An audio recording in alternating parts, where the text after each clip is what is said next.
no matter how big or how small.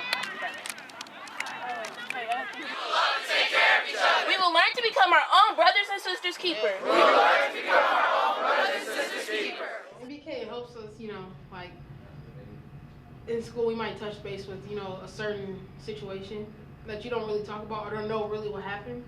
But here in MBK you talk about dealing with, different situations, like we talked about Mike Brown, and we talked about how he could have avoided it, but how, or how the situation went. Because, none of us was there, but, how we thought it went. I feel as if it helps people outside of school because I know some of the stuff I don't learn in school. So the stuff that I do learn in MBK, I feel as if teachers or principals can't explain. And so I learn a lot more stuff than I do. And I get a more, like, I guess, a good look at all the stuff that's going around in my community that teachers don't talk about in school because I guess they don't want to talk about it. MBK it just helps me a lot because I know in school it's stressful, but here we just come, relax, and have great activities. Go to the gym, play basketball at the end, so it's just kind of fun here. They give us a lot of opportunities. They all make sure everybody's in participation with it at school. The teachers just be in participation, you're not there. So, but here everybody gets around. No matter, you can try to deny, but it's not gonna work. Sometimes school talk about it too, but here it's also the same thing because. Like we talking about racism, I also talk about that in some of my social studies classes. That being considered and a part of American heritage. So that's kind of like, the recognition of the fact that this is a part of the history that was of our country. Have any of you ever heard of the song "Strange Fruit" by Billie Holiday? Yeah. Yeah. Does anybody want to talk about that song? Do they know a bit about what that song's about? So I was at school and we was talking about strange fruit. And we was talking about how hanging people. Yup, exactly.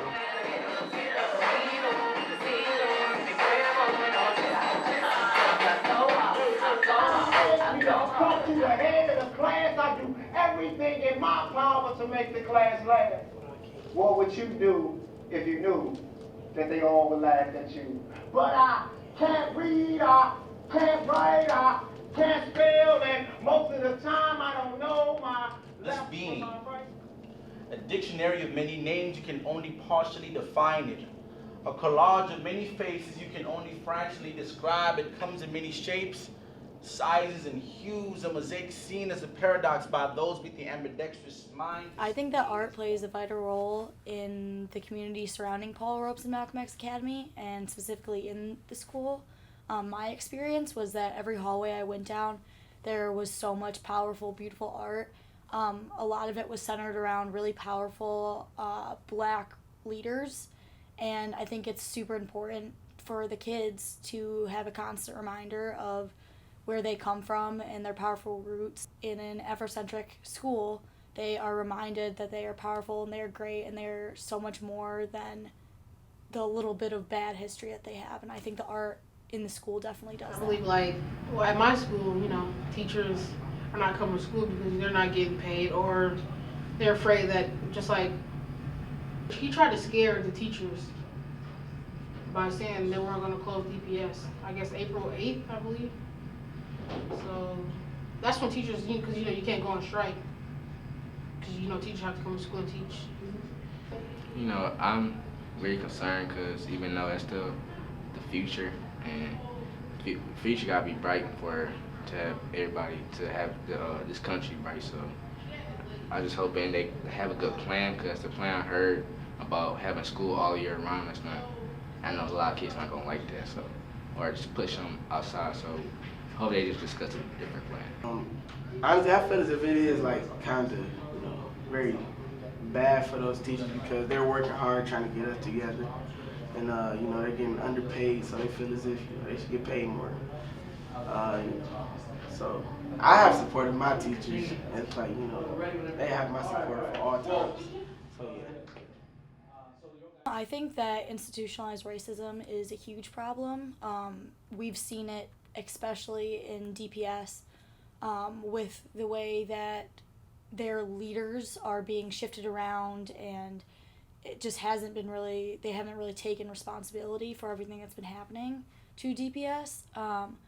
I think that the history books, one of the biggest things that the history books need to be rewritten. they're whitewashed. So people of color only know of their history as slaves. History is usually written by the victors, and I think that is so true when it comes to Black history as it's taught in schools.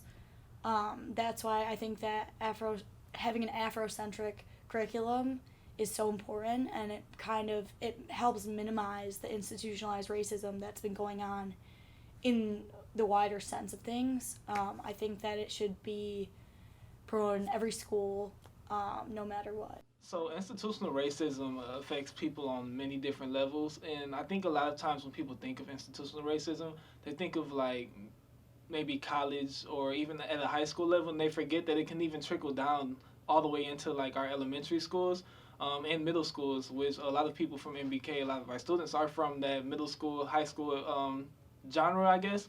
So institutional racism kind of affects them through different policies, such as the zero tolerance policy, where they're actually being hindered because they're not being provided the proper education. So just little things like that and the effects that institutional racism has on them can affect them in the long run.